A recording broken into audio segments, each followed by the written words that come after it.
الحمد للہ رب العالمین والعاقبۃ للمتقین والصلاة والسلام علی رسولہ محمد وعلی آلہ واصحابہ اجمعین، اما بعد، اعوذ باللہ من الشیطان الرجیم، بسم اللہ الرحمن الرحیم۔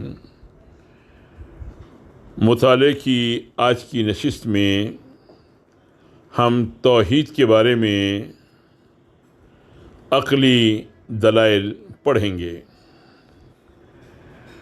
بڑے بڑے شہروں میں ہم دیکھتے ہیں کہ سینکڑوں کارخانے بجلی کی قوت سے چل رہے ہیں، ریلیں اور ٹرام گاڑیاں رواں دواں ہیں، شام کے وقت دفتن ہزاروں قمقمے روشن ہو جاتے ہیں، گرمی کے زمانے میں گھر گھر پنکھے چلتے ہیں، مگر ان واقعات سے نہ تو ہمارے اندر حیرت و استعجاب کی کوئی کیفیت پیدا ہوتی ہے اور نہ ان چیزوں کے روشن یا متحرک ہونے کی علت میں کسی قسم کا اختلاف ہمارے درمیان واقع ہوتا ہے۔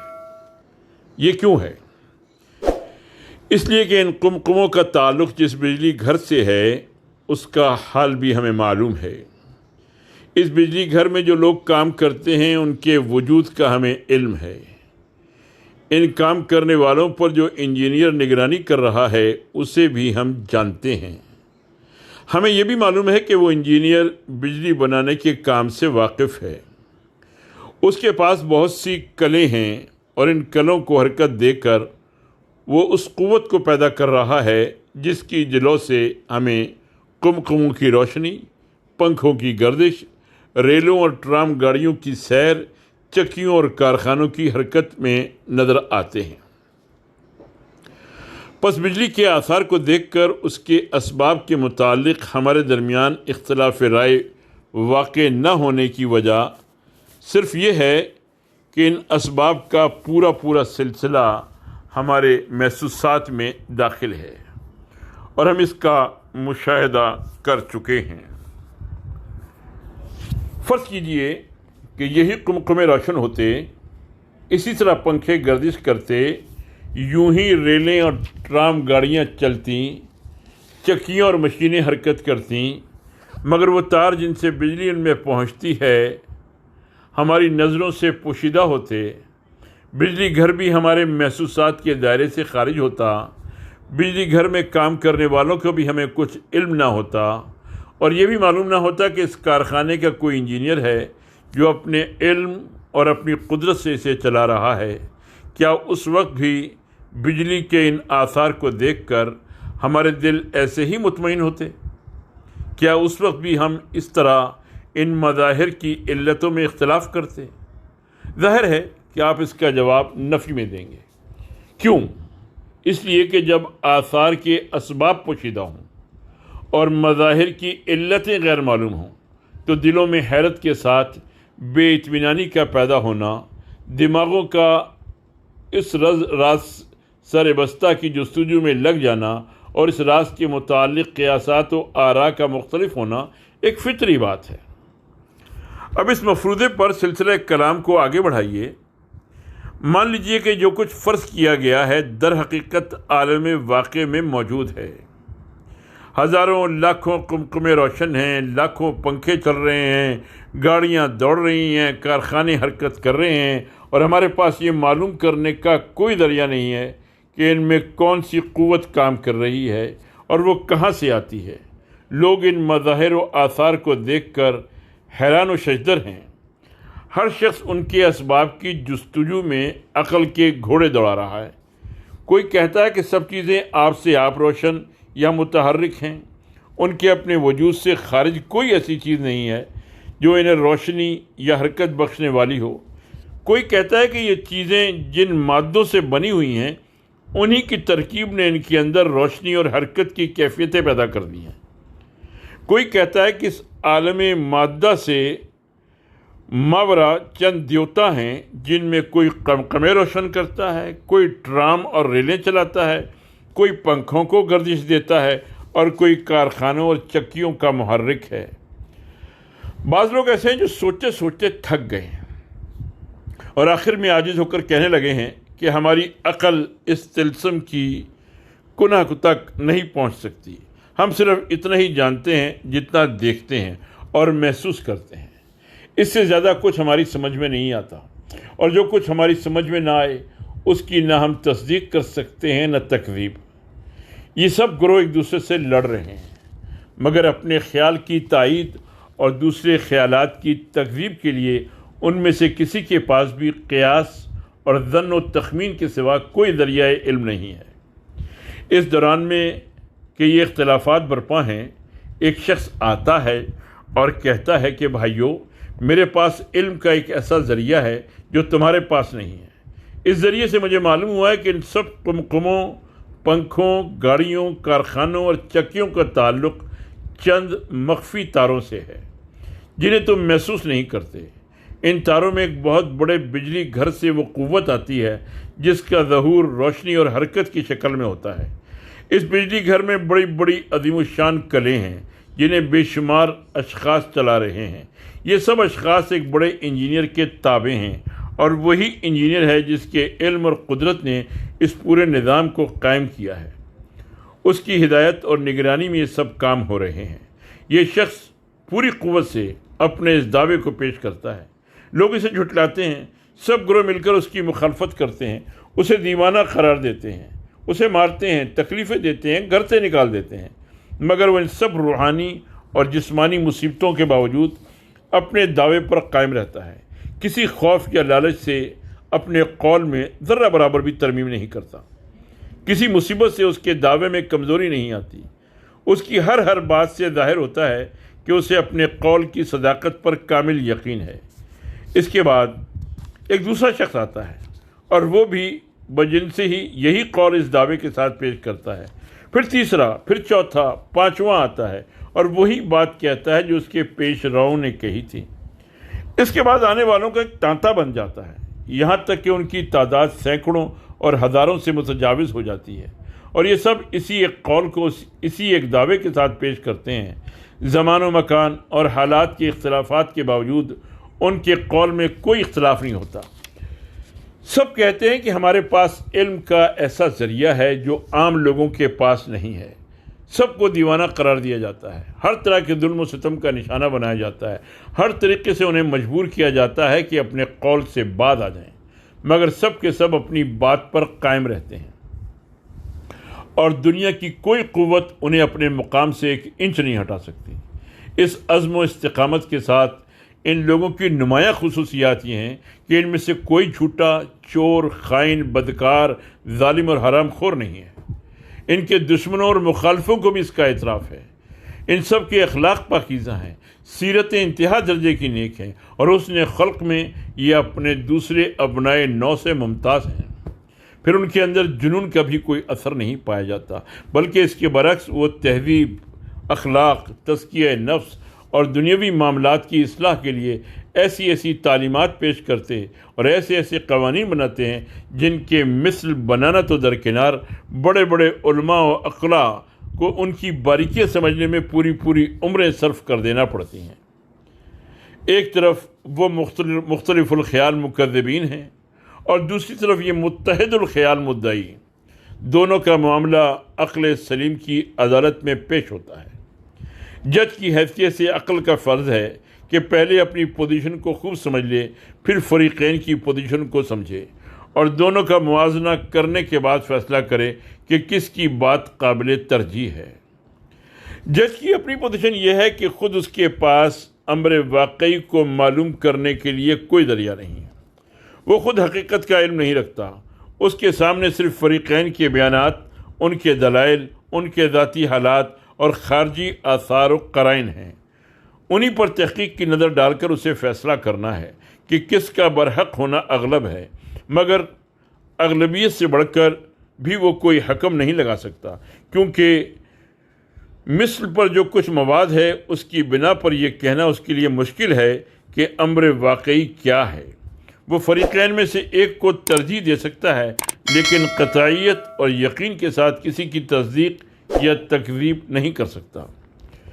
مکذبین کی پوزیشن یہ ہے، نمبر ایک، حقیقت کے متعلق ان کے نظریے مختلف ہیں، اور کسی ایک نقطے میں بھی ان کے درمیان اتفاق نہیں ہے، حتیٰ کہ ایک ہی گروہ کے افراد میں بسا اوقات اختلاف پایا گیا ہے۔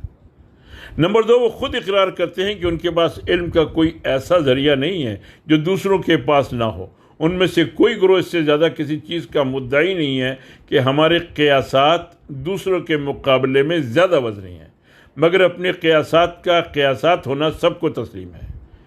نمبر 3، اپنے قیاسات پر ان کا اعتقاد، ایمان و یقین اور غیر متزلزل وثوق کی حد تک پہنچا ہے۔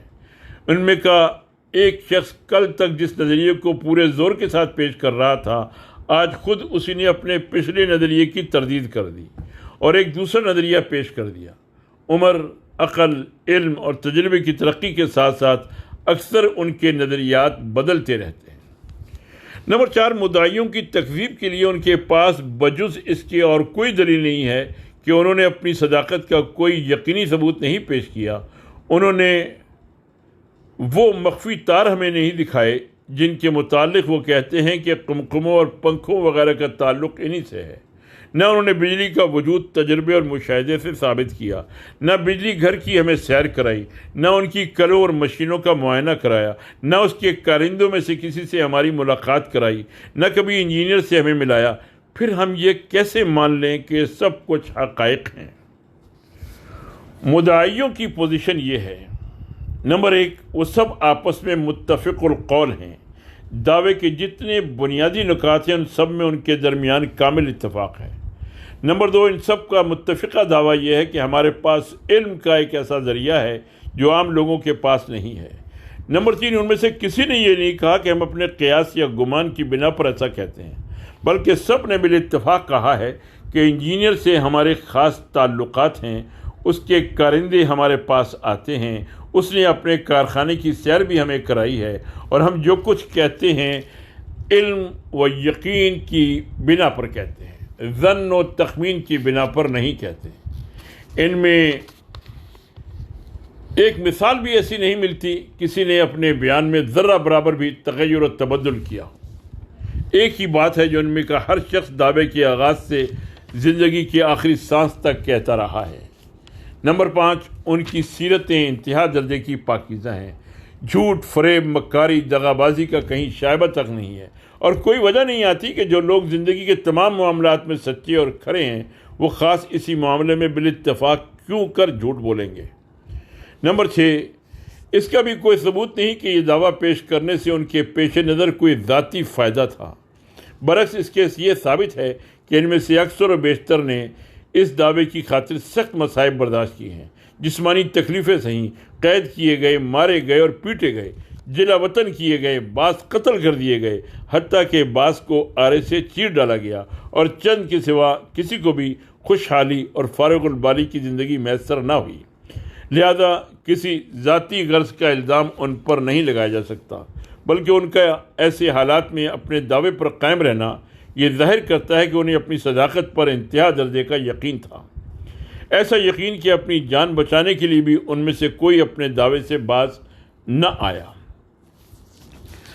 نمبر 7، ان کے متعلق مجنون یا فاطر العقل ہونے کا بھی کوئی ثبوت نہیں ہے۔ زندگی کے تمام معاملات میں سب کے سب غایت درجے کے دانش مند اور سلیم العقل پائے گئے ہیں۔ ان کے مخالفین نے بھی اکثر ان کی دانش مندی کا لوہا مانا ہے۔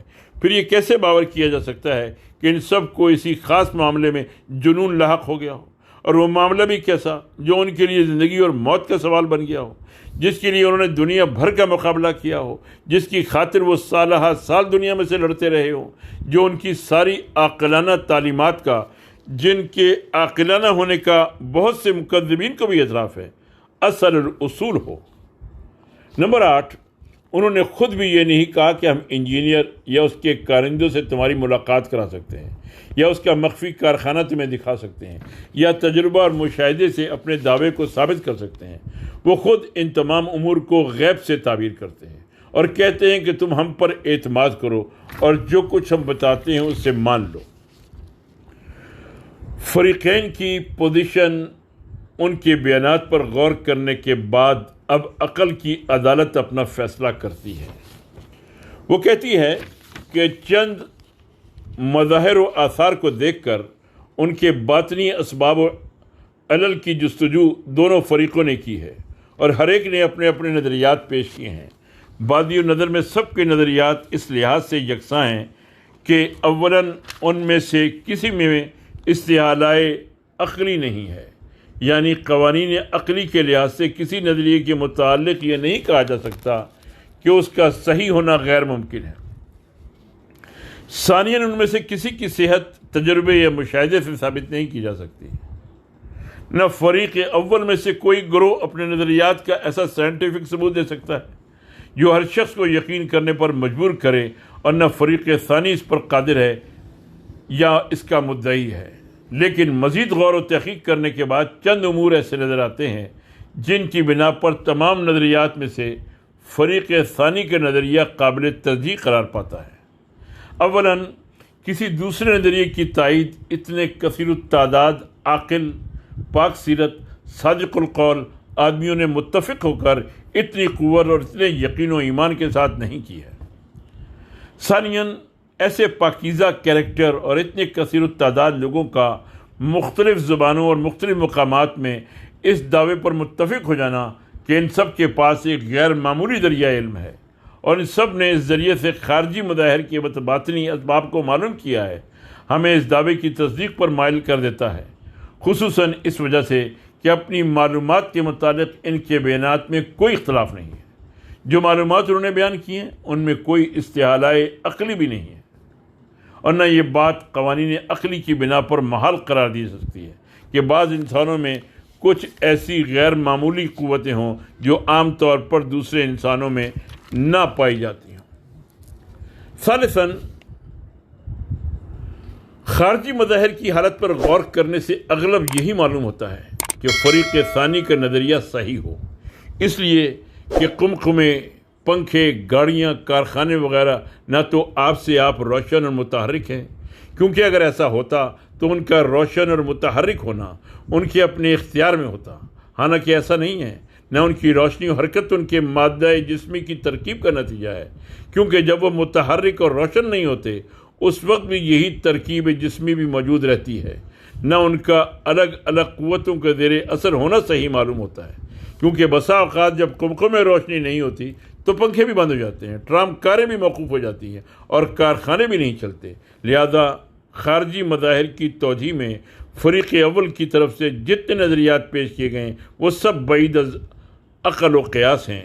زیادہ صحیح یہی بات معلوم ہوتی ہے کہ ان تمام مظاہر میں کوئی ایک قوت کار فرما ہو اور اس کا سر رشتہ کسی ایسے حکیم توانا کے ہاتھ میں ہو جو ایک مقرر نظام کے تحت اس قوت کو مختلف مظاہر میں صرف کر رہا ہو۔ باقی رہا مشککین کا یہ قول کہ یہ بات ہماری سمجھ میں نہیں آتی، اور جو بات ہماری سمجھ میں نہ آئے اس کی تصدیق یا تکذیب ہم نہیں کر سکتے، تو حاکم عقل اسے بھی درست نہیں سمجھتا، کیونکہ کسی بات کا واقع ہونا اس کا محتاج نہیں کہ اس سننے والوں کی سمجھ میں بھی آ جائے۔ اس کے وقوع کو تسلیم کرنے کے لیے معتبر اور متواتر شہادت کافی ہے۔ اگر ہم سے چند معتبر آدمی آ کر کہیں کہ ہم نے زمین مغرب میں آدمیوں کو لوہے کی گاڑیوں میں بیٹھ کر ہوا پر اڑتے دیکھا ہے اور ہم اپنے کانوں سے لندن میں بیٹھ کر امریکہ کا گانا سن کر آئے ہیں، تو ہم صرف یہ دیکھیں گے کہ یہ لوگ جھوٹے اور مسخرے تو نہیں ہیں۔ ایسا بیان کرنے میں ان کی ذاتی غرض تو نہیں ہے، ان کے دماغوں میں کوئی فطور تو نہیں ہے۔ اگر ثابت ہو گیا کہ وہ نہ جھوٹے ہیں، نہ مسخرے، نہ دیوانے، نہ ان کا کوئی مفاد اس روایت سے وابستہ ہے، اور اگر ہم نے دیکھا کہ اسے بلا اختلاف بہت سے سچے اور عقل مند لوگ پوری سنجیدگی کے ساتھ بیان کر رہے ہیں، تو ہم یقیناً اسے تسلیم کر لیں گے۔ خواہ لوہے کی گاڑیوں کا ہوا پر اڑنا اور کسی محسوس واسطے کے بغیر ایک جگہ کا گانا کئی ہزار میل کے واسطے پر سنائی دینا کسی طرح ہماری سمجھ میں نہ آتا ہو، یہ اس معاملے میں عقل کا فیصلہ ہے۔ مگر تصدیق و یقین کی کیفیت جس کا نام ایمان ہے، اس سے پیدا نہیں ہوتی، اس کے لیے وجدان کی ضرورت ہے، اس کے لیے دل کے ٹھک جانے کی ضرورت ہے، اس کے لیے ضرورت ہے کہ اندر سے ایک آواز آئے جو تکذیب، شک اور تذبذب کی تمام کیفیتوں کا خاتمہ کر دے اور صاف کہہ دے کہ لوگوں کی قیاس آرائیاں باطل ہیں، سچ وہی ہے جو سچے لوگوں نے قیاس سے نہیں بلکہ علم و بصیرت سے بیان کیا ہے۔ وما علینا الا البلاغ۔